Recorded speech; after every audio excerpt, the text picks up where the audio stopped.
Hey everybody, welcome back to the channel. I'm Sue. Thank you so very much for joining me today. I really do appreciate it. We're going to check out The Alarm and we're going to do their hit song 68 Guns. And this song came out in 1983, although it didn't appear on an album until 1984 when it was on the Declaration album. And if you like what I'm doing on the channel, you can show me by subscribing to the channel. And if you really like what I'm doing, you can always become a member of the channel. All right, here we go. This is going to be a live version of the song on the tube from 1984, which should be kind of fun to see. Here we go. We sometimes continue to record even after we've stopped transmitting. Well, luckily for us, the footage is safely stored in the vaults for us to pilfer. 68 guns! Nice. Including this fiery performance from a Welsh group from Rill, who started life as the Toilers. How alarming. The Toilets. And now they're trying to take my life away.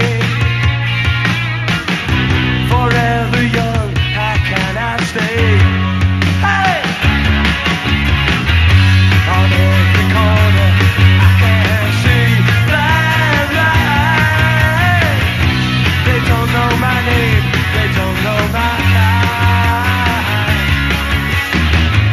Right after you, or with that promise, promises of love. Right after you, to sign your life away. Say, yeah, yo. 68 guns will never die. 68 guns on battle cry. 68 guns. 68 guns. There's 68 living on the back streets. That's a home from home. The painted walls are all we've ever known. It goes forever. That's our battle cry. It is the flag that we fly so high. Whatever it takes, they'll try and drag us down. Drag us down. I cry with anger. I have just no pride. No, yeah, yo. 68 guns will never die. 68 guns on battle cry. 68 guns will never die. 68 guns on battle cry. 68 guns. 68 guns. Yeah. The 68 guns. Absolutely love this song. It's just so high energy. They look like they're having a fantastic time up there. What I love about this channel too is that they show their own little fun facts along the screen. So it's actually kind of cool if you could read some of them. One of them I was reading, it said it was based on a book, this song. So I don't know what exactly this would have to do with anything, but it said it was like some kind of sociological book or something. So if anybody knows any information as to where the influence exactly came from and what it exactly was, I would love to know that, because I didn't realize that it was from a book. So I thought that was actually kind of cool. So the lead singer is Mike, and apparently he has been kind of notoriously known for ending the band on stage when they were performing somewhere, and I believe it was around early 1990s. Apparently he just up and left the band and basically said, this is our last song, or this is my last song with the band, I'm leaving the band. And apparently it was a big shock to everyone in the band. So quite a way to go out after being together for quite some time, because I had heard that these guys were quite good friends growing up in Wales. So very, very interesting, and probably caused a lot of hurt feelings. Anyway, cool song nonetheless. Absolutely love these kind of alternative sort of indie bands from the 1980s. They just were right up my street. All right, let's rewind this a little bit. Are all we've ever known.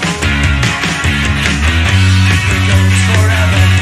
That's our battle cry. It is the flag that we fly so high. Whatever it takes, they'll try and drag us down. Drag us down.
That was a ton of fun. They did a fantastic job on that live version. So much energy. They were just dripping with sweat. They were just into it so very much. And they said good night Newcastle. So I guess that is where this was recorded. Fantastic song. I've always really liked The Alarm, and they just put on some really cool music back in the day. And how about that hair? Oh my gosh, those guys had some big hair in that band. You know, we all had those kind of cool styles back in the 1980s, and now I just don't even realize what I must have been doing, spending so much time with my hair, but those hairdos definitely would have taken some time for sure. I don't know if you saw it running across the screen, but it did say that this was a number 17 hit in the UK, and it was their biggest hit in the UK. And it was the only song that hit the American Billboard charts at number 39, I believe. And it was the only one that made the top 40 in the Billboard charts. Anyway, absolutely fantastic. If you'd like to hear other videos that I've done reactions to or reviews of, just look up here at the end of the video and a couple will pop up. So it said at the beginning that the band was actually called the Toilets at one time. They were also known as 17, so they changed their name a number of times. And here's my fun fact for the day, is that they had a very famous keyboard player in the band for a short period of time. Carl Wallinger from the World Party and Waterboys was in the band for a wee bit of time. And if anybody knows how long he was in the band or kind of what happened that he left, put it down in the comments. I'd love to know. Okay, everybody, I think that wraps it up for the day. So everybody have a joyful one, and I will see you all again next time. Bye-bye.